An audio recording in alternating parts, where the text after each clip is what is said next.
You recently went through a life-changing event in Colorado, and where you're with a group of people there. And I'm not going to steal your thunder, but I would like for you to just, if you'd like to, just take a minute and explain to our audience today who are watching what you went through, how impactful that was on you, and what you got out of that. Please. Absolutely. As you know, back in June, I had a significant health scare, and it made me stop and realize that life is short, and we should really take every moment in our lives to evaluate who we are, what we're doing, and quite frankly, I had to stop and think, am I doing exactly what God intended for me to do? And you actually put me in touch with Connie Jones. Right. And Connie is a life coach in Peachtree City, and she had put together this retreat for ladies in Evergreen, Colorado. There were 10 of us that went and spent 4 days, and one of the days was going through equine guided therapy. Now, I grew up with horses, and I was thinking we were going to ride trails and, you know, giddy up and just have a blast. We had a blast, but it wasn't riding horses. It was working with horses to better understand ourselves. What is in our gut? What are things that we really need to get out? And it was a way to learn more about ourselves. And I learned a lot about me. I learned a lot about things that I had been holding inside of me for many, many years that I needed to release to make me a better person.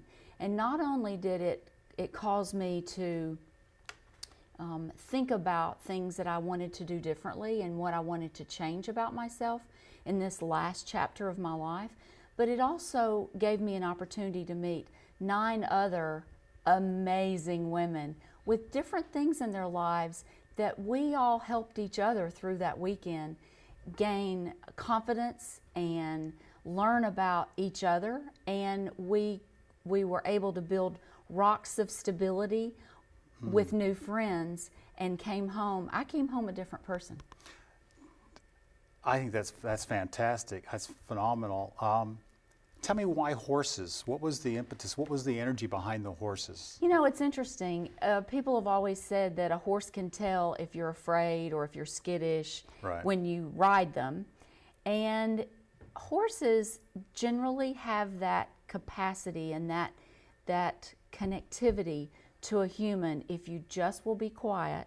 And those of you who know me know that sometimes I have a hard time being quiet or being still. And I learned in that full day to relax and to connect with that horse. And I'll give you an example of one young lady who happened to be my roommate for the weekend. Sure.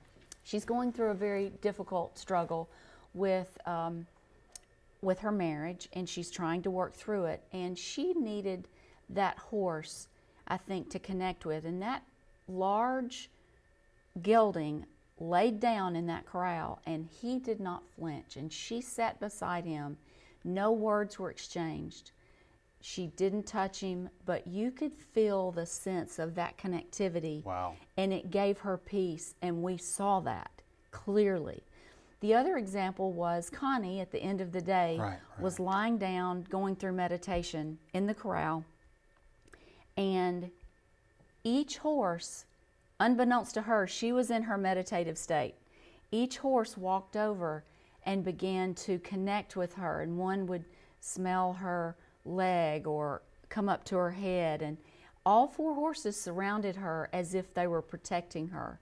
And it was unbelievable. And then the last thing that was very touching was we did a medicine wheel. An old Indian ancient tradition of identifying directions in your life, the child, the elder, new beginnings, illumination. And it really made us all stop and think about things that we treasured and valued in our life, but also things we want to do differently in our lives.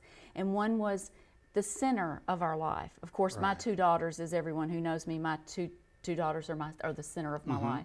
And we each brought things that represented those different directions or parts of our lives. At the end of that medicine wheel, we sat down and we were talking. And Sarah, who is a dear friend of yours, looked at me knowing that I've grown up in the church singing.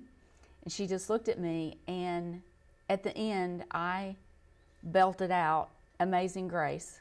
And it's a medley that I've done for years and years and years of Amazing Grace, Swing Low, Sweet Chariot, and Precious Lord, Take My Hand. Oh, good song, good songs. And as I sang that, the horses came out of the corral and encircled me. And the strength and it was really, really a touching moment. That's a very great description of bonding with humans, with nature, with animals, and bringing it home. What I'm getting out of what you're talking about, Lana, is that getting to know you, the big you that we all have a tendency to lose. How important is that, talking to our audience and all the women out there, is how important is it for them to never lose their you? How important is that? Well, as I've learned later in life, and I wish I'd learned this many, many years ago, I think ladies tend to try to please others too much rather than being the you, the me that God created. And so in my transformation, I'm trying to be me, who I really am, and not try to please others. As you know, I've been reading the book that I'll reference here, The Truth About Being Full by Dr. Robin Smith. Great book. And if I may, I'd like to read a statement that I wrote that is in the book that I think talks about what you just mentioned. You're more than what you do, where you work, how much money you make or lose, what you look like. You're a soul, a being, a person who longs to be loved, accepted, and known. And there's a tendency also to confuse busyness and activity with clarity and truth. And I think in my case, over the years, I've been a workaholic for many reasons. And I think it's made me lose really who I am, because I was thinking that the busyness and the activity was really me, and it's really not.